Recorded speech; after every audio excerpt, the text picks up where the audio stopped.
Hello, good afternoon, and welcome to the Sales Scoop. This is a weekly live show for tech business founders who want to improve how they sell. My name's Alistair Cole. I'm your host for the day. I hold a bachelor's degree in artificial intelligence and have 2 decades experience building in sales and marketing. And today's guest on the Sales Scoop, I'm delighted to say, is Diana Muturia. Diana is the co-founder of Clyn, an exciting, very exciting business out of the US. Hi, Diana. Hello. Hi, Sarah. It's great to be here. It's fantastic to have you on the show. Thanks for joining. I'm very excited to get into your sales scoop, what you've learned over recent years in terms of closing business and driving sales. But before we get into that, I'd love to hear you and a little bit about you and your story with Clyn and how you got here. So please share with our audience. Tell us about you. Yeah, absolutely. Hi, everyone. My name is Diana Muturia. I am the co-founder of Clyn. It's a platform that helps vacation rentals and their cleaning crews stay on top of things. That's with guest turnovers, communication, payments, cleaning, and we've worked really hard on it. We're in version 3 right now, and really excited to see how it goes. A little bit about me. I'm originally from Kenya. I came here to the US when I was 18, and I came to study math and mechanical engineering. And in my last year, my math advisor said I don't look like an engineer, and I found myself cleaning houses. And that's how Clyn came about. It was a place of saying, you know what, I have nothing to lose. Let me sit down and learn how to code. And since then, I've had a team of engineers who've helped me with the platform. And now have a really awesome co-founder, Einstein, who is head of technology. And we're here just helping cleaning companies, mom and pop shops to national cleaning companies be able to increase revenue and keep their customers happy. Yeah, fantastic. I mean, it's an exciting world out there. I read that Brian Chesky talking about the merits the other day, that the CEO of Airbnb of sleep, and actually reading quite a lot recently about the impact of their kind of their transparent pricing, right? That includes cleaning on Airbnb, and how important that is for short-term rental and vacation owners to get a great deal on cleaning, right? What are your thoughts on that? What's happening in that space? The biggest thing that guests look at is cleaning. And so, in terms of transparency, it's just the customer who's the guest of that host saying, if this is how much I'm paying for cleaning, this is the standard that I expect. And as long as the standard is high, the customer doesn't mind paying for cleaning. So I think it's spot on with the conversation. I think it's time that conversation is had. Um, I'll start seeing a lot of change and shift to using more platforms that help with quoting cleaning and pricing cleaning out to hosts and guests. Okay, yeah, it's gonna watch this space. Chesky seems to, he's very vocal and he's driving a fantastic platform there. It's interesting to see what the recent changes are. Can you tell us a little bit more about the Clean platform, kind of most crucial functionality you've got at the moment, and if you're able to tell us a little bit about what's coming around the corner, what's happening with the platform? Absolutely. So again, Clean is a platform that helps with automation. It automates every step of the process between the vacation rental and the cleaning crew. So that's auto scheduling. Clean can auto schedule up to 100 bookings for each property, no matter how many properties that you have. You can integrate Clean with property management systems that you use, like Guesty, Hostfully, Owners, and soon Journey and HomeAway. And yeah, that's how Clean works. It also automates communication, it automates payments. You get to know in real time where your cleaners are at, which is really important, so you can keep track of time. Something that we're really excited about is our integration with Airbnb. We have been working hard on this, and we want to make sure that we are serving our customers where they're at. We started with Guesty and Owners, which are partners with Airbnb, but We feel that, a lot of our customers are looking to just integrate directly with Clean with their Airbnb because they don't want to do all the other stuff of like going into other platforms. They're just having one or two properties instead of 50, and they still like to use Clean.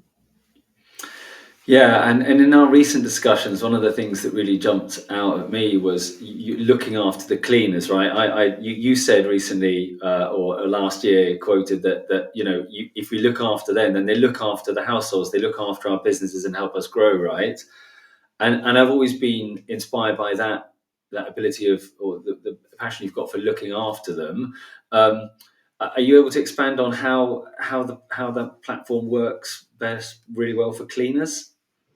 Yes, absolutely. So that's something that I've felt very passionate about. I think cleaners are like, I see them as like Batman, they go and swiftly clean up, and they're out of there. You don't see them.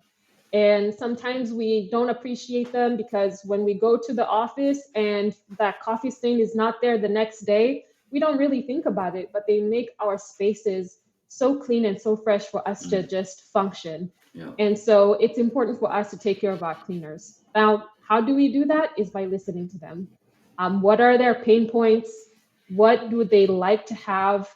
Making sure that we're solving the main thing, and first, the main thing, and how we can put more money in their pocket, which is what they're really, Yeah. that's what they care about.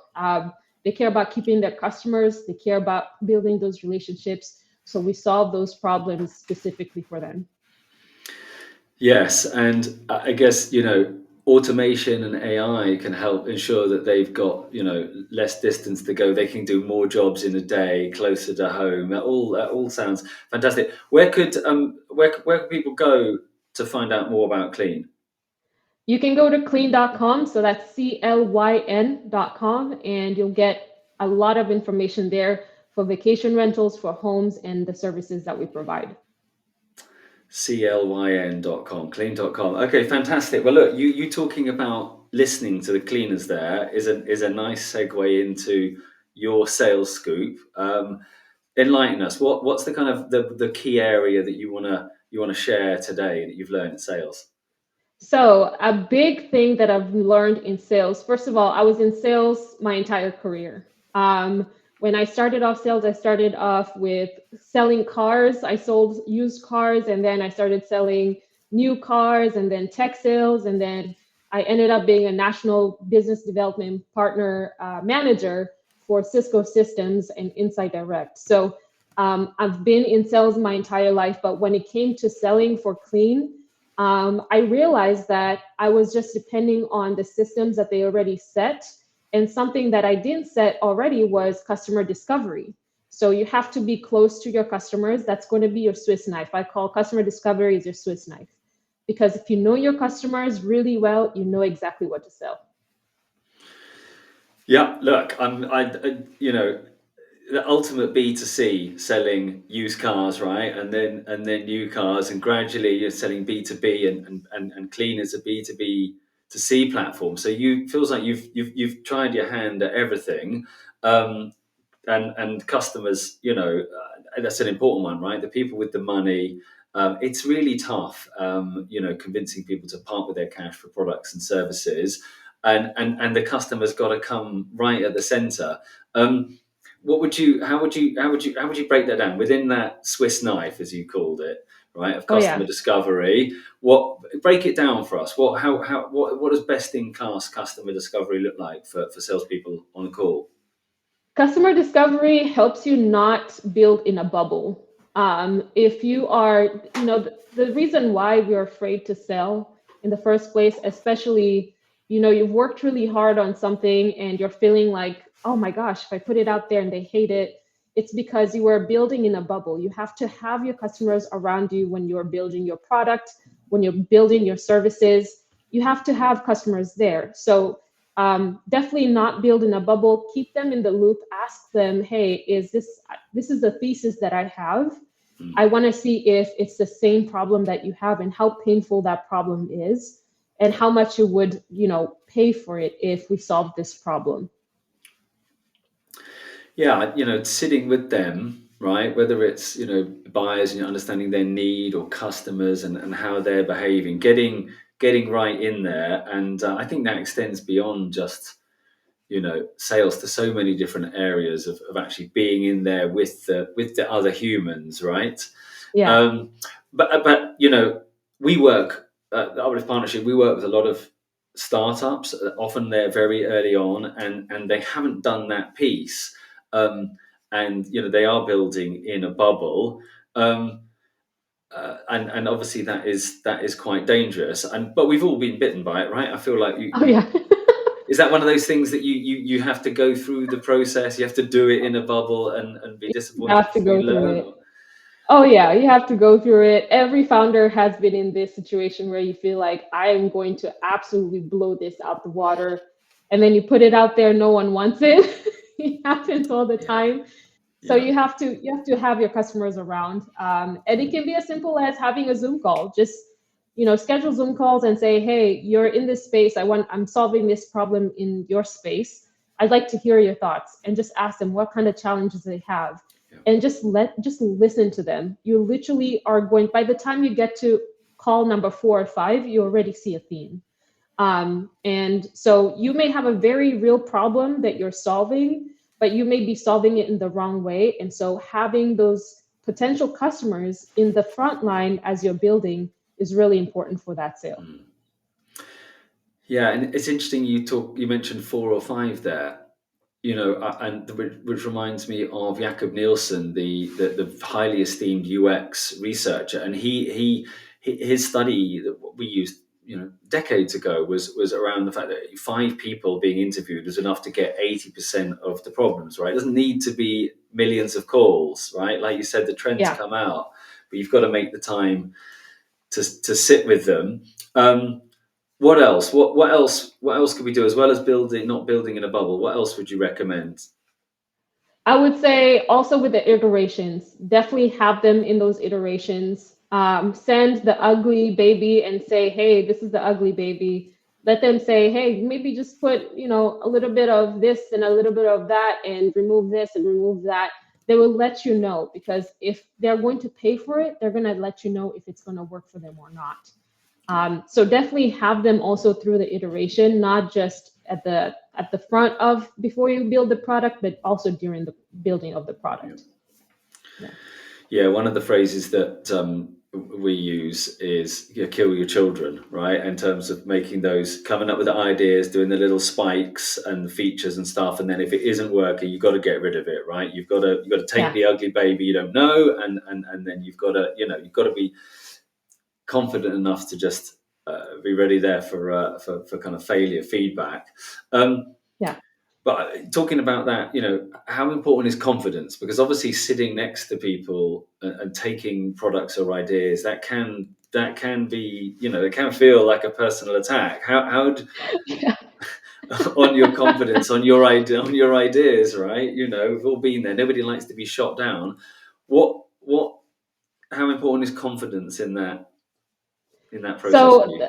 this is my philosophy, is that confidence is built because you just put yourself out there and you talked to the customer, and the customer shot you a few times, and they did that before you put it out. For example, if you have like a service or a product, before it's out in the world, you've worked with your closest potential customers. So any kind of negative feedback has already been provided.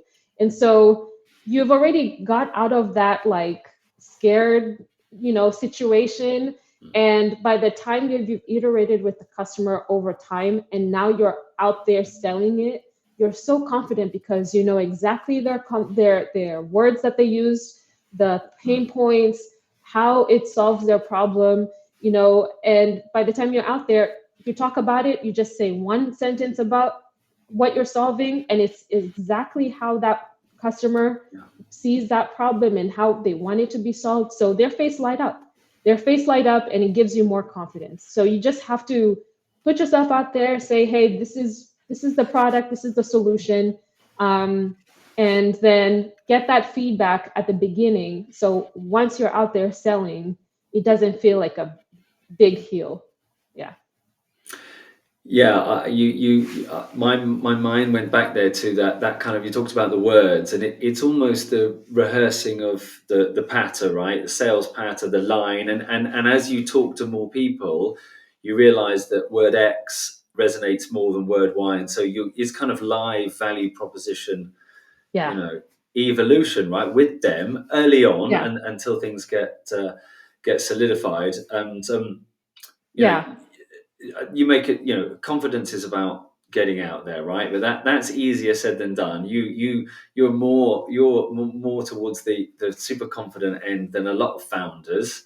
Have you, when when have you lost your confidence? Have you, has there been times where you haven't felt it, or it's felt difficult to get upbeat about things? Oh yeah, absolutely. All the time. All the time. I wake up and I'm like, what am I doing? Why am I here? It happens all the time. When you're doing something new, you always feel a little weird and off. And that's just the journey of doing something new. When you're talking to customers, you're going to fumble on your words at the beginning. You won't know what the system and how to actually go about it until, again, in call 4 or 5. That's when you start Mm, having like a good structure around, like, oh my gosh, the last 4 calls, they've all said this. So let's mm, dive even deeper to the conversation in this specific parts. yeah. And so don't be afraid to put yourself out there because you're not confident. The confidence comes with the work. I'd like to provide like one story that I Go think is on. actually Great. very useful. So my first year of college, when I came to the US, my professors and myself, we were not like hearing each other. They had the very heavy Southern accent. I have my Kenyan accent. I was not hearing them. They were not hearing me. And I was like, I cannot fail my classes because of this. So after 4 hours of lecturing, I'm so exhausted, I would lie down in the bed and repeat the words that I heard. I would just repeat it from the demeanor and how they use their words, how they express themselves. I would literally mirror that. And so I got so good at it until when I'm talking to someone, they're like, oh my God, I can relate so much with Diana. It's because I'm just mirroring what they're saying. It's the same thing with, and that built my confidence. So it's the same thing with sales.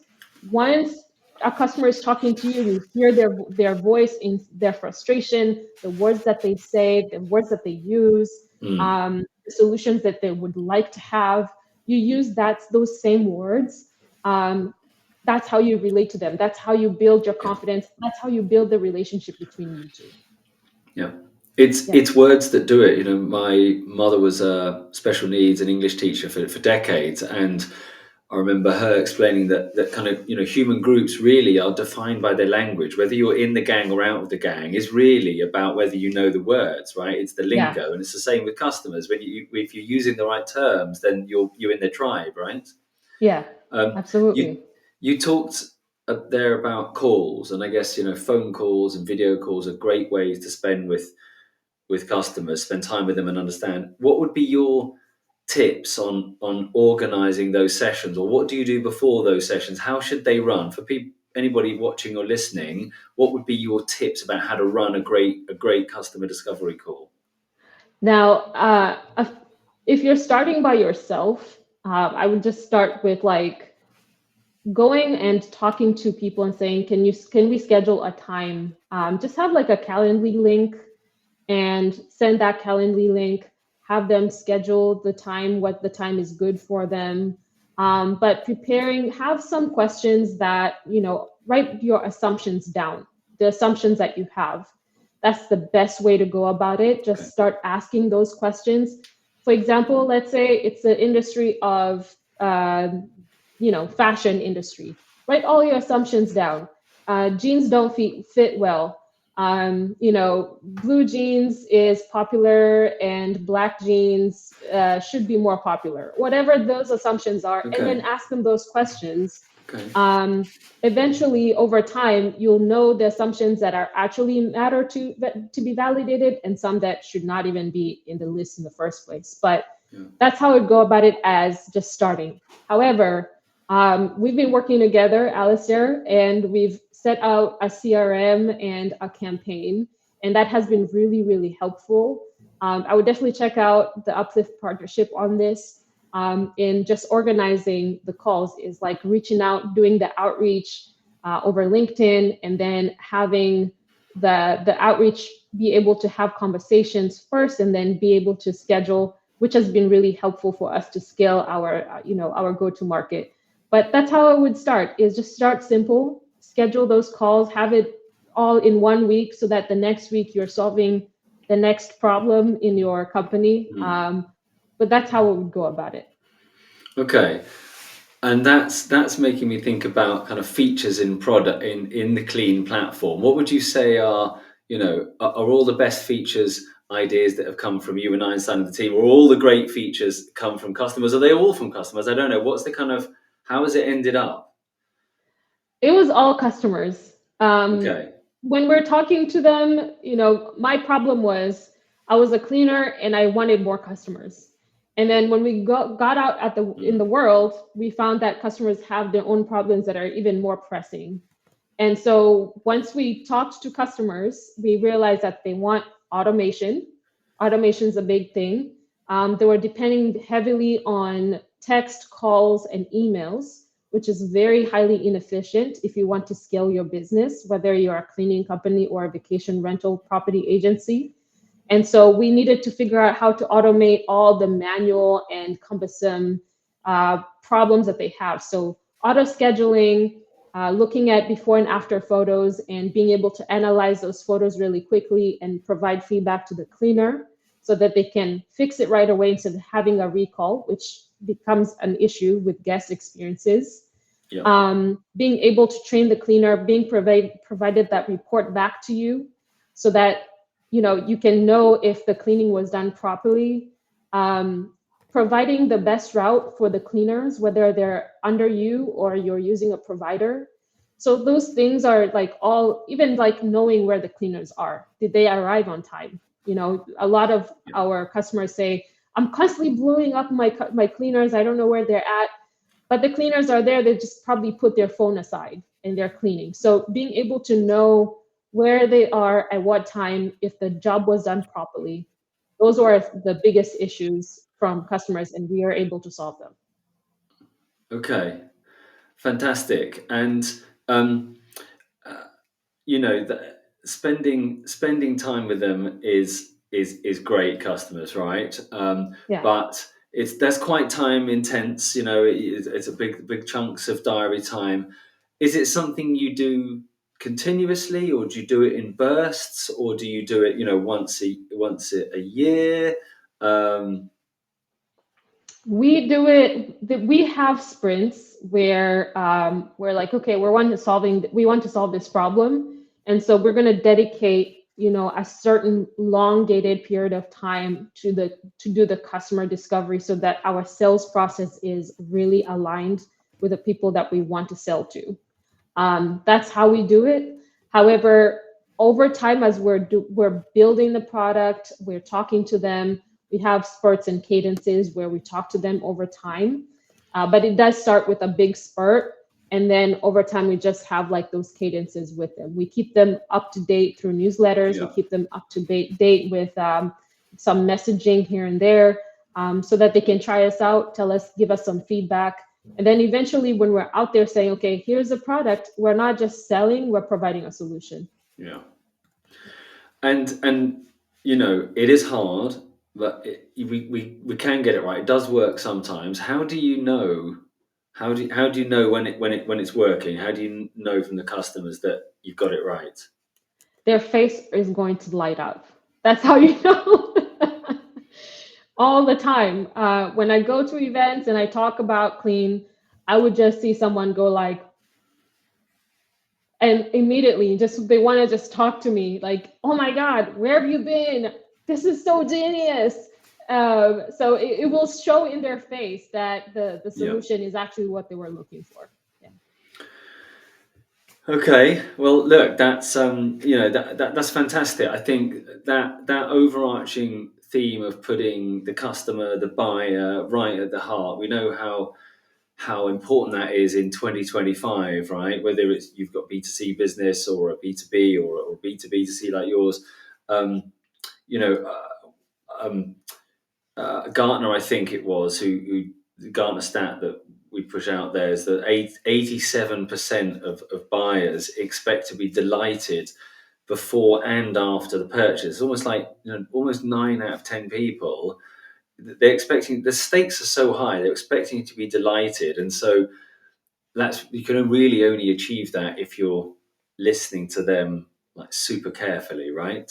So look, that's really fascinating. Thank you. And you shared 3 or 4, 5 different areas within the Swiss knife of customer discovery for sales. Before we wrap up, can you talk a little bit about what's coming down the road for the rest of this year for you? You're in Austin, Texas, but Clyn is serving a much broader part of the US. Is anything coming up this year? Events that you're at, or new features coming in the product, or new developments that you can talk about? Where are you going to be for the rest of 2025, Diana? Yes, our biggest goal is to have version 4 out. We're currently in version 3, which helps with the automation process and provides cleaning services in 18 cities. But version 4 will be available for the entire the entire nation of the US, and also internationally, because you'll be able to add your cleaners, you'll be able to automate with AI. We have been laggers a little bit with AI because we just didn't want to just throw it out there and it not be useful to our customers. So again, we went back to customer discovery to figure out what are the solutions that we can provide with AI. So it's really exciting, and also being integrated with Airbnb too is going to be a major thing this year. Yeah, I mean that the Airbnb integration is very exciting, and the other AI bits and pieces you've got, which is fantastic to hear all about. And as you mentioned previously, you can head over to clyn.com if you want to know more, or you want to book a cleaning. The process is unbelievably quick through the search function to getting something booked. Something that my brother-in-law has used in the southeast. Look, thanks very much for your time, Diana. Really loved that focus on customers. So thanks for your sales scoop. Thank you, Alistair. I appreciate it. No, absolutely, my pleasure. You talked about a little bit about, or we talked a little bit about confidence, and one of the previous shows was on building confidence as a founder seller, and you can get see all of the previous show recordings at thesalescoop.com. And our next show a week today is with Kieran, Gill, and me. It'll be the hottest AI tools for sales. That's Tuesday, the 25th of February, back at our regular time of noon GMT. So all that's left for me to do is thank you, Diana. Thanks for your time. Absolutely. I enjoyed this. Thank you for having me. Oh, my pleasure. It's great to see the focus on customers. Great to hear about the Clyn platform. And I hope everybody listening and watching has enjoyed your sales scoop. Okay, great. Well, I'm just going to say bye, and we'll take the show to a close. So thanks for your time. Goodbye, everybody.